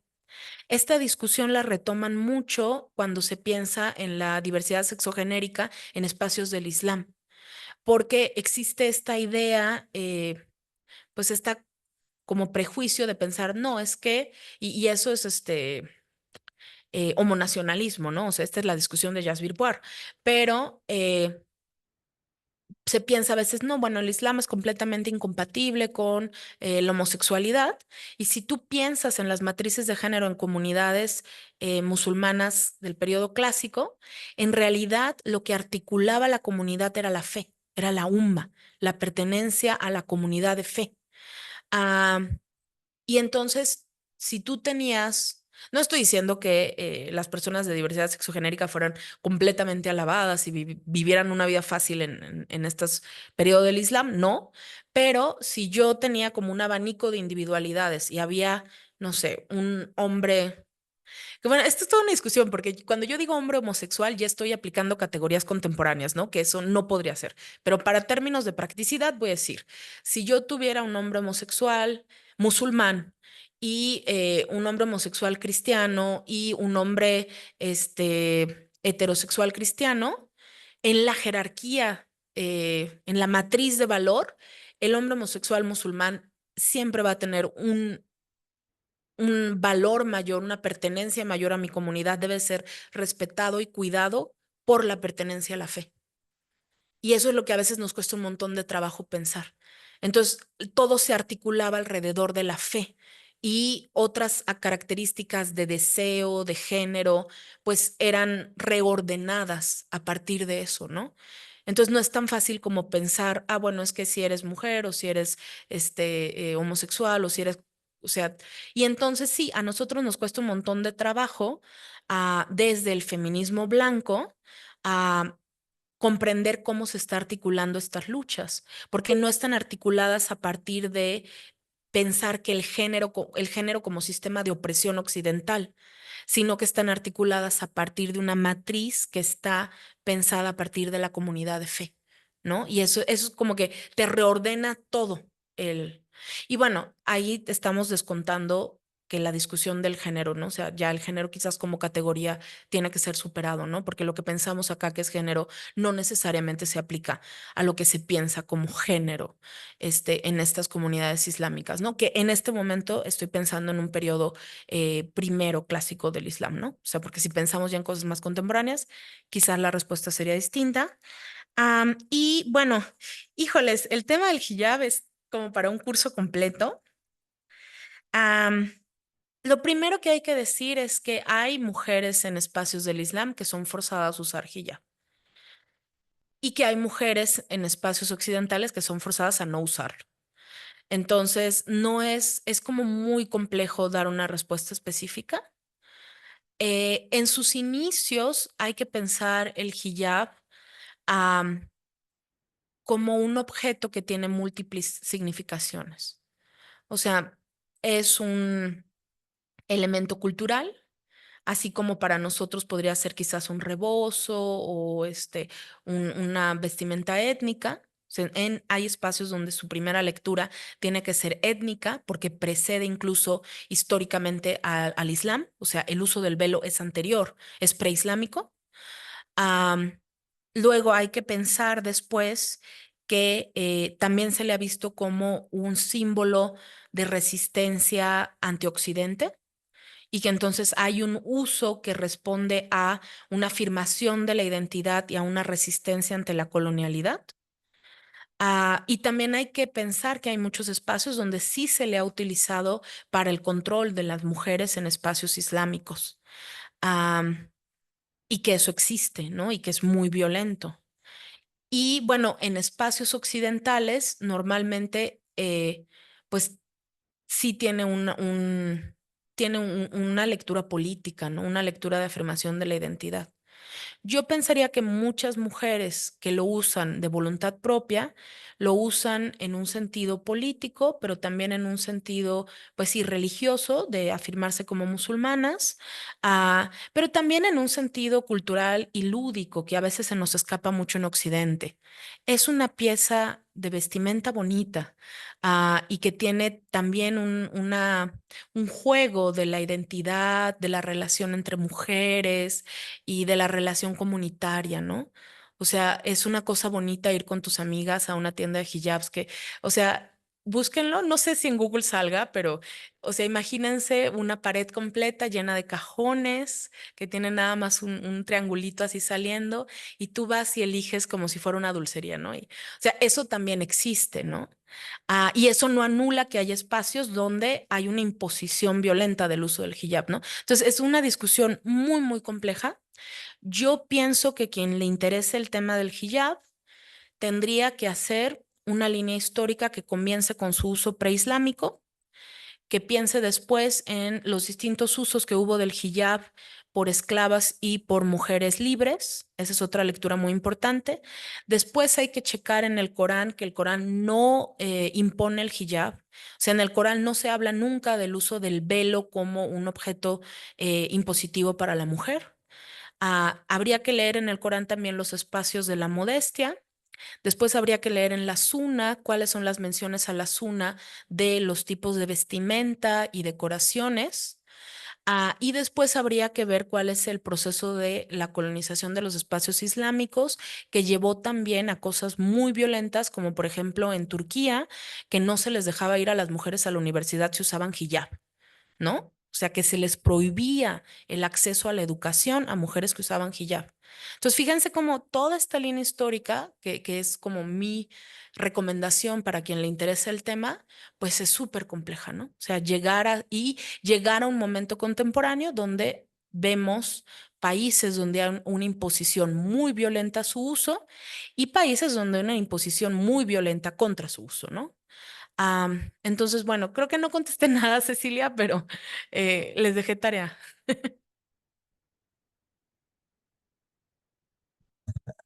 ¿Alguien más? Sí.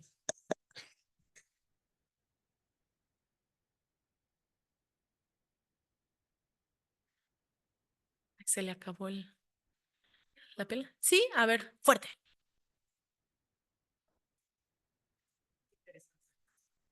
Tengo una pregunta. La primera sería con respecto a cuando Sirin habla muy amable, gracias. Bueno, cuando Sirina Lettelby habla acerca de los términos antitéticos y es decir, ¿no? Por ejemplo, am, cuando hace la comparación entre el primero y el tercer mundo, ella dice algo que yo no entendí, que habla sobre la gente sin capacidad de agencia. Me gustaría saber si podrías profundizar un poco en ello. Y ahorita que también me gustó mucho tu comentario cuando hablaste de que a Sirin se le escapa un poco hablar acerca de otros, de otros géneros. Ella no profundiza en eso y fue algo que tú dijiste sobre las personas queer. Cuando respondiste una pregunta hablando sobre la diversidad y sexo genérica, mencionaste el nombre de Yasmín Puar. No sé si es correcto, así fue como lo escuché. Y eso sería todo. Muchas gracias. Ok. Puar, así como suena. Ajá. Es francés, árabe, No creo que es hindú, hindú. creo, pero Ok, ya me pero van a funar en YouTube. Jazmín Puar. Muy bien, gracias. Jasbir Puares. Jasbir Puar. Ajá. Sí, ¿no? Jasbir Puar. Am, sí, de hecho, esa parte en la que ella habla del tercer mundo y la gente sin agencia, fíjate que lo había pensado mucho antes de articular lo que íbamos a hablar y finalmente ya no pensé en meter nada de eso. Pero finalmente eh, la discusión, o sea, ella está discutiendo ahí am, cómo, desde dónde y desde qué espacios se puede hablar. Entonces pareciera, está haciendo como un juego con el primer mundo, donde sí se puede hablar, donde sí hay un reconocimiento de el espacio de enunciación, y este tercer mundo donde de hecho no existe, ¿no? Y finalmente quienes están en el tercer mundo, eh, por ponerlo en otros términos, son los subalternos, ¿no? O sea, son quienes no pueden hablar. Entonces, ella de hecho retoma acá Spivak también. Bueno, ella retoma a todos, o sea, su primer capítulo es como una obra magistral de la decolonialidad. El problema es que necesitas tener un montón de referencias de todos los autores para finalmente terminar de armar como el rompecabezas. Este, yo creo que también hay que pensar que la obra finalmente cumple 10 años y que en tanto que cumple 10 años, en ese momento pienso que lo que le atravesaba a Sirin era justamente esta discusión desde su espacio de enunciación como mujer musulmana en Occidente, ¿no? O sea, porque ella es palestina española. Tenemos esta gran suerte de que escriba y discuta en español, ¿no? O sea, es una suerte gigantesca, porque hay un montón de discusiones que están más bien en inglés o en francés y que por eso a veces no tienen este acceso o esta diseminación en nuestro mundo hispanohablante, ¿no? Ese es uno de los grandes retos que hay cuando pensamos o estudiamos el Islam en espacios de Latinoamérica, ¿no? Que muchas veces gran parte de la bibliografía pues está en otros idiomas, ¿no? Y esto hace que no sea tan directo el diálogo. Entonces tenemos esta gran suerte de que el libro esté en español. Am, Pienso que parte de esa discusión de por qué ella no trata más sobre la diversidad sexogenérica en espacios islámicos tiene que ver más bien con una respuesta inmediata a su preocupación de hace 10 años, ¿no? O sea, ella... Bueno, para mí ella es un poco como una superheroína que salió a dar como los moquetazos en su momento. Imagínense hace 10 años estar discutiendo por qué yo puedo hacer un doctorado con hijab, ¿no? Y aparte discutir con las grandes autoras musulmanas sobre cómo construir o cómo plantear este proyecto descolonial de la emancipación de las mujeres. Sin embargo, aunque ella no trata directamente pues estos temas de la diversidad sexogenérica, creo que su libro puede ser una clave vital para comprender cómo repensar esta espiritualidad queer en el Islam. Am, y creo que de hecho sí se puede pensar así. O sea, si nosotros eh, utilizamos las herramientas conceptuales que ella tiende a lo largo del libro, se pueden utilizar como instrumentos para pensar la espiritualidad queer en el Islam. Y bueno, ella habla o sea, menciona la interpretación del Corán y la Sunna. El problema es que si tú no sabes muy bien hacia dónde va, en lugar de ayudarte, pareciera que son menciones ahí que no sabes hacia dónde va, ¿no? Porque sí menciona cosas del Corán y sí menciona cosas de la Sunna, pero está presuponiendo que su lector ya tiene como un cierto bagaje.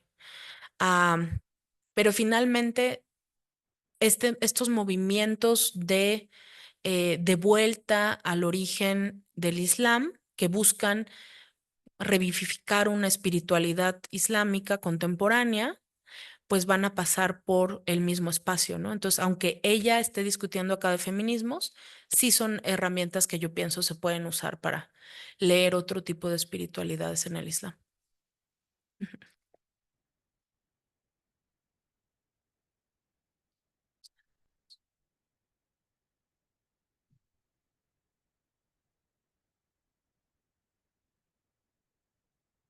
Hola, soy Alex, solo tengo una pregunta. ¿Tiene alguna recomendación para textos o multimedia para adentrarse en el Corán o en el Sunnah? Porque yo he intentado meterme, o sea, solo leer el Corán y es muy complicado y es muy largo y, o sea, sí. Claro, y ahorita estoy pensando que Ilse pidió también recomendaciones y se me fue, ¿verdad? A ver, hay un libro que de hecho ella menciona que se llama El Islam como anarquismo espiritual o como anarquismo místico. Yo estoy dando mal todos los títulos de todo, pero seguro Google ayuda y arregla. Pero por eso me preocupaba que esto quedara en, en YouTube. Am, pero ese a mí me parece un libro de referencia para comprender Islam. Em, este otro libro que les digo de Islam, de religión de los árabes a religión espiritual, de Editorial Trota, eh, de Montserrat Abdullah Rama, creo. Esos dos pueden ser algo importante. Es que estoy pensando en cosas que hay en español y eso es un poco difícil. Am, pero bueno, esos dos. Y hay otro que está también traducido que es de Sayed Nasr, que es iraní, que es El corazón del Islam, creo se llama, y es sobre mística. Am, que Sayed es Sayed, Nasr, Nasr. Entonces, esos podrían ser. En realidad, es complicado acercarse a comprender Corán y Sunna si no participas en una comunidad musulmana. O sea, esto no sería complicado en otros espacios, por ejemplo, quizás en Francia o en Estados Unidos, que hay muchos estudios seculares del Islam, pero lo cierto es que en México no hay mucho. O sea, en México tienes que ser musulmán un poco para tener como la guía de cómo se hace esto. Entonces, ese es un primer reto. Am, pero yo recomiendo comprarse una buena edición del Corán en español, am, y ir leyendo poco a poco. Una buena edición crítica, eso puede ser Y bueno, a ver, hay una nueva traducción que se hizo del Corán en Estados Unidos que debe de ser, pero yo me estoy inventando los nombres de todo. Pero tienen que buscarlo como nueva traducción del Corán desde una perspectiva de género. O, a ver, espérenme. Bueno, sí, con eso sale, yo creo. Eh, y hay una profesora en Harvard, no sé por qué ahorita se me olvidaron todos los nombres del mundo, que tiene también una reinterpretación del Corán en perspectiva de género. eh, y es de Harvard, entonces búsquenlo así. Y debe salir. Pero sí, con eso puede salir. Y bueno, sí recomendaría, y es que la verdad no me viene a la mente ningún artículo que haga eso, pero sería bien importante que uno explorara, eh, pues, qué se hace con el Corán, qué se hace con la Sunna, cuáles son las disciplinas islámicas, porque esas son realmente las bases de las discusiones que van a tener. Y de hecho, Sirina habla mucho de eso, pero lo da por hecho. O sea, ella no se mete a explicar eso. Ella dice, en el Corán se hace esto, y acá, y Fátima dice esto, pero no te da los fundamentos allá. Yo tengo la idea de que este libro en específico es un libro que nos sirve a todos, pero su correlato es otro musulmán de colonial. O sea, su lector con quien ella está dialogando es con un musulmán que tiene herramientas de coloniales. Ese es un poco como mi idea. Una última pregunta o comentario. Ya se nos acabó el tiempo.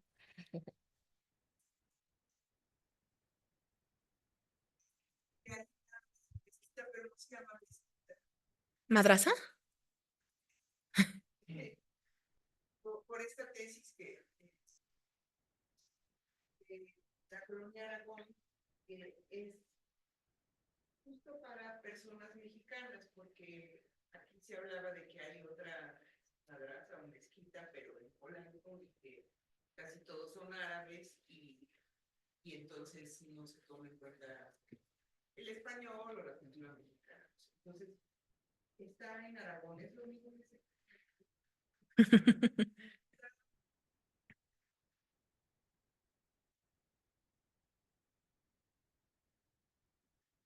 Bueno, pues muchísimas gracias por venir. Yo solamente me voy con una reflexión de justo ahora que hablábamos de Sherezada y de Fátima Mernissi y también de Sirin, cómo era importante también para Fátima Mernissi el uso de la palabra, ¿no? Para argumentar y para posicionarse, ¿no? Como mujeres y para ser feministas o no feministas, pero para defender su propio lugar en el mundo desde ahí.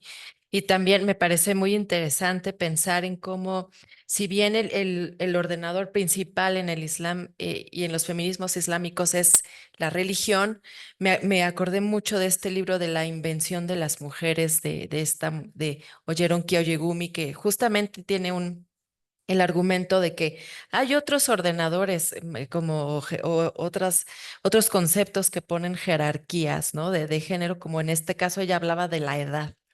Y bueno, pues me parece que en los diálogos sur-sur que también nos planteaba la maestra Rojas, podemos hacer un ejercicio muy rico también de argumentación y de enriquecimiento.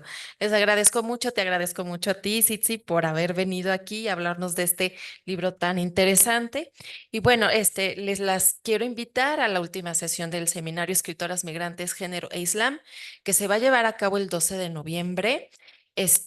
Vamos a tratar la obra Sexo y Mentiras de Leila Slimani. Es una escritora marroquí que vive en Francia actualmente, es una escritora muy famosa y esta sesión la va a liderar la doctora Hatsiri García, que ella es especialista bueno, es antropóloga y ella es especialista en conversiones al Islam. Entonces creo que va a ser una última sesión muy interesante. Espero verles y muchísimas gracias por venir hoy con nosotras.